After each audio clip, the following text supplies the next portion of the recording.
Hello दोस्तों, आप सभी कैसे हैं। आशा करता हूं कि आप सभी स्वस्थ होंगे। दोस्तों, आज इस वीडियो में हम लेकर आए हैं एनपीएस यानी कि नेशनल पेंशन स्कीम, जिसे हम राष्ट्रीय पेंशन प्रणाली कहते हैं। इसकी शुरुआत कब हुई थी, कौन कौन इसके लिए पात्र है, कितनी आपकी आयु होनी चाहिए, क्या इसमें कर में छूट दी जाती है या नहीं दी जाती, कौन कौन से संस्थान इसमें ओपन आपका खाता करवा सकते हैं, तो ये सारी चीजें आज इस वीडियो में बताएंगे। अगर आपने पिछला वीडियो नहीं देखा है तो उसका लिंक मैं इसके डिस्क्रिप्शन में शेयर कर दूंगा, आप वहां से देख सकते हैं। अगर अभी तक आपने चैनल को सब्सक्राइब नहीं किया, सब्सक्राइब करें, वीडियो को लाइक करें और ज्यादा से ज्यादा शेयर करें, ताकि ये वीडियो उन सभी दोस्तों के पास पहुंचे जो नेशनल पेंशन स्कीम के तहत अपना खाता खुलवाना चाहते हैं। तो आइए सबसे पहले यहाँ पर हम बात करते हैं इसकी कि इसमें कौन कौन कर्मचारी भाग कर ले सकता है। तो आप अगर सरकारी है, अगर सरकारी क्षेत्र में आप काम करते हैं या फिर किसी निजी क्षेत्र में काम करते हैं या फिर आप किसी असंगठित क्षेत्र में काम करते हैं, तो आप इसके कर्मचारी हैं तो इसमें शामिल हो सकते हैं, यानी कि एनपीएस के पात्र आप बन सकते हैं। उसके बाद आप देख सकते हैं कि ये जो है भारत सरकार द्वारा चलाई गई एक स्वैच्छिक योजना है।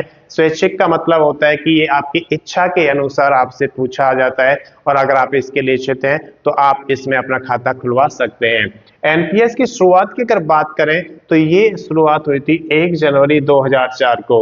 इसकी पात्रता की अगर बात करें तो सबसे बड़ी पात्रता इसमें आती है कि भारत का नागरिक होना चाहिए, यानी कि जो नेशनल पेंशन स्कीम में पार्टिसिपेट करना चाहता है वो भारत का नागरिक होना चाहिए। आयु की अगर बात करें तो 18 से 65 वर्ष तक होनी चाहिए, यानी कि कम से कम 18 वर्ष और ज्यादा से ज्यादा 65 वर्ष होनी चाहिए। अगर आप इसमें अपना योगदान देना चाहते हैं, निवेश की अगर बात करें तो 75 वर्ष की आयु तक आप इसमें अपना निवेश कर सकते हैं। इसके बाद आप देख सकते हैं कि एनपीएस का जो खाता होता है वो संयुक्त नहीं होता। इसका मतलब क्या होता है कि अगर आप अपने फैमिली मेंबर्स का अपने साथ ज्वाइंट कराना चाहते हैं, जैसे आप अपने बेटा या फिर अपने बेटी या फिर अपने किसी वाइफ या किसी और मेंबर को जोड़ना चाहते हैं, तो उस खाते में आप नहीं जोड़ सकते, तो ये संयुक्त खाता नहीं होता है। 60 वर्ष की आयु होने के बाद अगर आप पेंशन लेना चाहते हैं तो आप उसके लिए अप्लाई कर सकते हैं और जब आप आवेदन करेंगे तो 60 वर्ष की आयु होने के बाद आपको पेंशन मिलना शुरू हो जाएगी। निकासी की अगर बात करते हैं तो जब आप रिटायर होते हैं तो उस समय 20% राशि, जितना राशि आपका जमा होता है उसका 20% आपको एक साथ मिल जाता है और जो बाकी की राशि है उसे मासिक पेंशन में बदल दिया जाता है। कर लाभ की बात करें कि इनकम टैक्स इस पर होगा कि नहीं, तो इसमें छूट दी जाती है धारा 80C और 80CCD के तहत कर में छूट आपको दी जाती है। इसके बाद हम बात करते हैं कि जो एनपीएस है ये एक पोर्टेबल योजना है, यानी कि आप एक संस्थान से जब दूसरे संस्थान में चले जाते हैं तब भी आप इसको रेगुलर कर सकते हैं, यानी कि इस खाते को आप पोर्ट करा सकते हैं। खाते की बात करें तो आप अपना खाता किसी बैंक में या फिर किसी वित्तीय संस्थान में खुलवा सकते हैं। इसके लिए दोनों मोड अप्लाई हैं, आप ऑनलाइन चाहें तो ऑनलाइन कर सकते हैं, आप ऑफलाइन अप्लाई करना चाहते हैं तो ऑफलाइन भी कर सकते हैं। लाभ की अगर बात करें तो यहाँ पर सेवानिवृत्त, यानी कि जब आप रिटायर होते हैं तो उसके बाद आय की गारंटी दी जाती है, यानी कि आपको मासिक पेंशन दी जाती है। कर लाभ यहाँ पर अभी आपको दिखाया गया था कि धारा 80C और 80CCD के तहत यहाँ पर कर में छूट दी जाती है। उसके बाद आप देख सकते हैं कि पोर्टेबिलिटी, ये जो खाता होता है पोर्टेबल होता है। जब एक संस्थान को छोड़कर आप दूसरे संस्थान में काम करने जाते हैं तो उस केस में ये पोर्ट हो जाएगा। उसके बाद आप देखें कि निवेश के लिए विभिन्न विकल्प यहाँ पर होते हैं। कैसे, जैसे सरकारी क्षेत्र की अगर हम बात करें तो केंद्र सरकार और राज्य सरकार के जो खाते खुलवाएंगे तो वो आपका यहाँ पर एनपीएस के तहत आता है।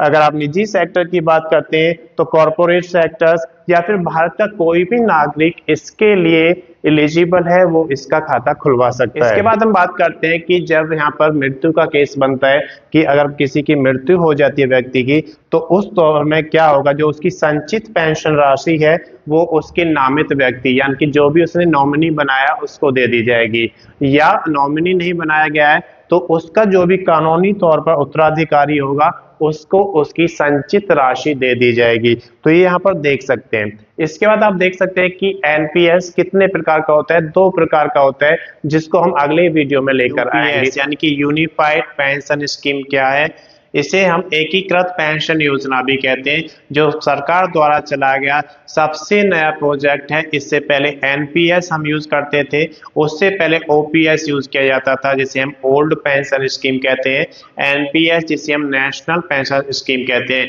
तो इन दोनों से इसमें क्या अलग है वो सारा कुछ इस वीडियो में हम देखेंगे। अगर अभी तक आपने चैनल को सब्सक्राइब नहीं किया, सब्सक्राइब करें, वीडियो को लाइक करें और ज़्यादा से ज़्यादा शेयर करें ताकि ये वीडियो उन सभी दोस्तों के पास पहुंचे जो यूपीएस का प्रयोग करना चाहते हैं। तो आइए सबसे पहले हम बात करते हैं कि ये योजना कब से शुरू होगी।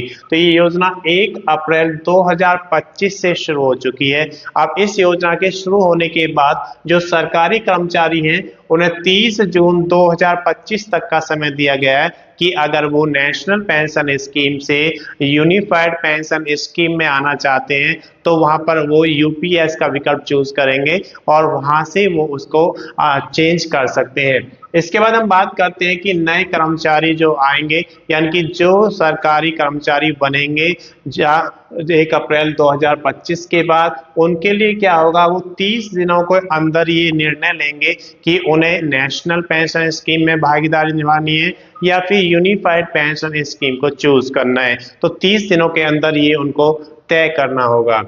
केंद्र सरकार के जो कर्मचारी हैं वो एनपीएस से यूपीएस में ट्रांसफर कर सकते हैं। एक सिंगल क्लिक के द्वारा आप वहां पर करेंगे और क्लिक करने का आपको एक ही मौका मिलेगा, यानी कि अगर आपने एनपीएस चूज किया है तो फिर आपको यूपीएस चूज करने का मौका नहीं मिलेगा, और अगर आप यूपीएस चूज करते हैं तो आपको एनपीएस चूज करने का मौका नहीं दिया जाएगा। इसके बाद आप देख सकते हैं यहाँ पे लिखा हुआ कि आप केवल एक बार एनपीएस या फिर यूपीएस का विकल्प चूज कर सकते हैं, चुन सकते हैं। यूपीएस राज्य सरकारें भी अपना सकती हैं। जो यूनिफाइड पेंशन स्कीम है, जब यहाँ पर केंद्र सरकार में अप्लाई हो जाएगा उसके बाद वो राज्य के ऊपर डिपेंड करेगा कि राज्य उसे अप्लाई करना चाहते हैं या नहीं। तो सरकार जो है, राज्य सरकार, वो इसको अप्लाई करा सकती है। इसके बाद पेंशन की अगर बात करते हैं तो इसमें जो पेंशन आपको मिलेगी, जो आपकी सर्विस के अंतिम 12 महीने हैं उसका औसत निकाला जाएगा बेसिक प्लस डीए का, और उसका 50% आपको पेंशन में मिलेगा। इसके बाद बात करते हैं कि ये जो पेंशन आपको मिलेगी ये तब मिलेगी जब आपकी सर्विस 25 वर्ष से ज्यादा होगी। लेकिन अगर आपकी सर्विस 10 वर्ष से ज्यादा है और 25 वर्ष तक है तो उस केस में आपको कम से कम 10,000 रुपये पेंशन दी जाएगी, और उसके बाद डिपेंड करेगा आपके टाइम पीरियड के ऊपर, तो वो वेरी करेगी, लेकिन कम से कम 10,000 आपको पेंशन यहाँ पे मिल जाएगी। उसके बाद आप देख सकते हैं कि यूपीएस यानी कि यूनिफाइड पेंशन सिस्टम जो है वो रिटर्न उसमें बाजार पर निर्भर नहीं करता है कि अगर बाजार नीचे जा रहा है तो वो आपका कम या ज्यादा नहीं होगा, वो आपका इसी तरीके से चलता रहेगा। निवेश की बात करते हैं तो यहाँ पर 10% कर्मचारियों को निवेश करना होता है बेसिक और डीए को मिलाकर। अगर हम सरकार की बात करते हैं तो 18.5% निवेश इसमें सरकार करेगी। उसके बाद देखिए परिवार पेंशन की बात करते हैं तो परिवार पेंशन में जो रिटायरमेंट के बाद अगर किसी की डेथ हो जाती है तो जितनी अंतिम पेंशन उनको मिली थी उसका 60% परिवार को दे दी जाएगी।